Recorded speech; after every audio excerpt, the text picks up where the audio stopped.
Think about an objection. When most salespeople think of this, they think of a great big halt or something hindering or stopping your deal from progressing. Well, today I'm going to share with you my ideas on what I feel objections are and how you can go about preparing for them, especially as we dive into this series.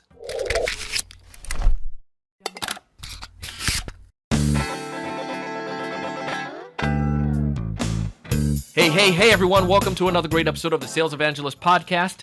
I'm your host, Donald Kelly, the Sales Evangelist, and I'm so excited for another great episode. I'm so excited to be here with you today, and on this episode, we're going to talk about objections.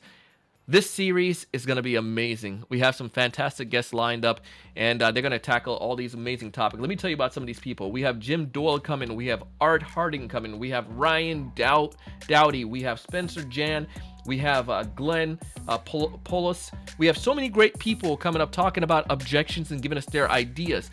Not necessarily exactly what an objection is, but there are different ways of going about doing this. And throughout this series, throughout these 6 episodes, my mission is simple. I want you to be well equipped so you can take advantage of all the knowledge you've learned and handle all the objections you face. On today's episode, we're going to go a little bit more in detail about the what. I won't give you all of the different hows and so forth because my guests will do that. If this is your first time watching one of our podcasts or listening to our video,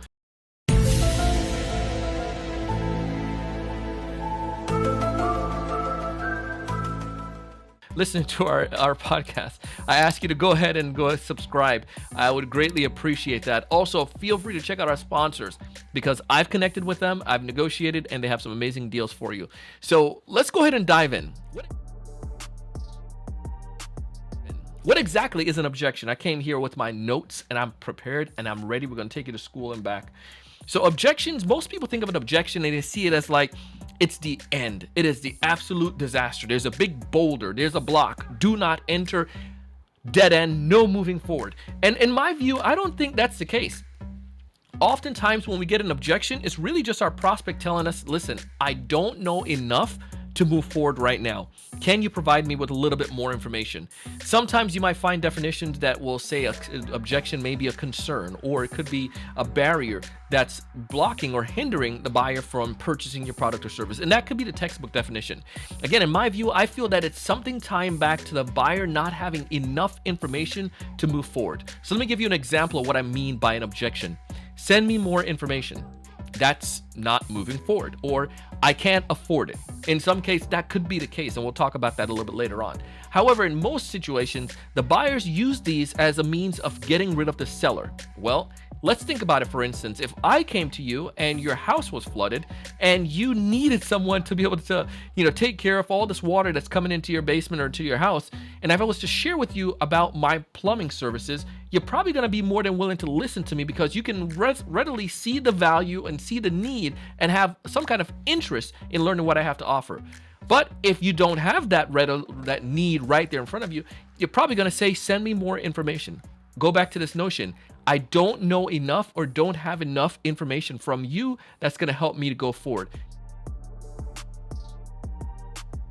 But here's 3 things that I want you to be able to think about when it comes towards objection. The first one is recognize you need to identify these objections before they become real issues. And I'll tell you a strategy on that. Number 2, ask questions. Whenever you face any type of objection, the goal for you is to get to the real reason. I want you to send more information may not necessarily be the true issue. There's probably something deeper. Perhaps they want to go play PlayStation and want to get you off the phone because they're working from home. Hey, the truth is the truth. Number 3, build trust. If you're building enough trust with your prospects, more than likely they will be honest with you and tell you the real issues rather than just the surface level, let's just say, white lies. And then number 4, don't give up right away. Number 5 is recognizing that, hey, not everyone is capable of buying right now. So let's go to the first one. Identify them before they become issues. Let's say you work in an industry, and all of you do, where you are an expert. And I'm sure you are because you've been a part of this industry for quite some time now. If that's the case, or even if you're brand new to the industry, you could probably go in and you can look and ask some people who've been selling for a while, what are the top reasons people or top issues people bring up in a first conversation? When I'm reaching out to someone, what are some of the top issues that you typically get or that I might get? Those are some of the things that you may necessarily need to prepare for. So I'll give you an example. I was working once with a client, and they were in a B2C space. They're a business to consumer space, and one of the things that they got often, and I got this when I sold door-to-door security, was that someone would always say these three objections. One, obviously I'm not interested. Number two, I'm skipping all around. Number two, send me some more information. I need to think about it, or leave more information. And then one that always say is my spouse. I need to talk to my spouse or my partner. So in this industry, when I was talking to this client and we were coaching them and guiding them, I said, well, tell me some of your top three objections. They told me about price. They told me about the spouse, and send some information. Those were the top three. So I said, okay, well, let's think about this. If you're getting those over and over and over again, what are your percentage? And it was like an 80% chance that one of those objections are going to come up. So I said, well, tackle them beforehand. How can we do that? So prior to the call, what they started to do about the spousal objection, they would tell the person, hey, I want to share some more information with you about this particular service. People who I meet with typically want to have their family members be a part of that process to help them in that decision making. Who'd you like to invite? They didn't necessarily ask like if you want to invite somebody. He said, who would you like to invite? Would that be your spouse or an aunt or a sister or somebody that's going to be a part of the decision making process? And it was amazing that all of a sudden they'll say, well, maybe my spouse or my partner or my sister or my brother. It was the other decision maker in that process. So then now once they got to the end and they were inviting this person to make a purchase, think about it. That objection was obliterated. It's no longer there. They brought up the objection before it became an issue, and they tackled it beforehand. Let's go to point number 2. Ask questions. Oftentimes when your prospects are giving you a concern, it's maybe there's a deeper reason or deeper meaning or deeper concern. So your job is to ask effective questions so we can get down to the true, real issue, the real problem. If you're not asking those questions, then I'm sorry. And one strategy I'll give you, this is something that I've seen when it comes to any type of objection, is to just be honest. So I learned this from one of my trainers early on in my sales career. He would be just totally authentic, and he would say something like, Mary, may I ask you a question? And by you doing that, naturally, they're not going to say no. Mary, I want to ask you a question. When people tell me that, or bring it up like that, or tell me that they want to think about it more, usually it may be one of these three issues. And then he was genuine with it. He shared what he felt like. I feel like maybe you're not really interested. You don't want to hurt my feelings, or perhaps you have a vendor, you're set with them, you don't want to change, or maybe the simple fact is like you're just too busy right now. You could be honest with me and straight with me. Is it any of those by chance? And you want to pick the ones that you feel are going to be the top responses.